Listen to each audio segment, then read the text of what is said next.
রামদা চড়াইছি তখন দুইটা মেয়ে দেয় বলছে আন্টি আসেন না, আন্টি মেয়ের মায়ের আন্টি মেয়ের অবস্থা সেই খারাপ।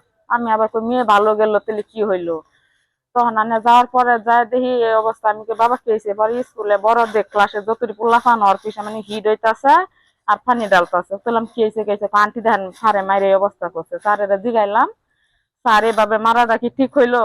কি স্কুলে আসলে তো এভাবে মায়ের খাইতেই হবো, মানে কিছু বলো কান মেয়ের আমি এডা বাড়ি দিয়েছি। আমি জানি যে আমার মেয়ের এডা বাড়ি দিছে না কটা বাড়ি দিয়েছেন, বাড়ি তো প্রমাণ।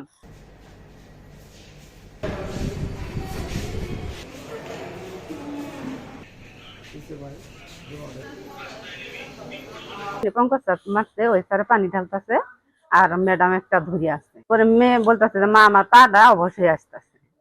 পাটা যখন এভাবে ধরতে গেছি সুতাম দিছি, অন্য চিল্লাই উঠছে। তুমি চিল্লাওকে করলাম ও স্যার পিছনে দিচ্ছে।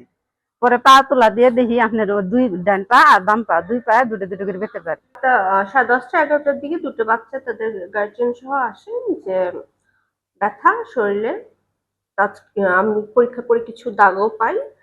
তো শুনলাম যে ওরা যেটা বললো যে ওদের টিচার নাকি ওদের মেরেছে, যেটা তারা খাতা দিতে, সম্ভবত ওদের এক্সাম চলছে, খাতা দিতে ওরা দেরি করাতে ওদের বেশ অনেক কয়েকজনকে মেরেছে, তার মধ্যে 2 জন আসছিল। তো যেহেতু তাদের ব্যথাটা প্রচুরই ছিল এবং নিশ্চয়ই রাত 11টার সময় প্রচুর ব্যথা না থাকলে আসার কথা না, তাই তাদের আপাতত অ্যাডমিশন দিয়ে অবজারভেশনে রাখা আছে।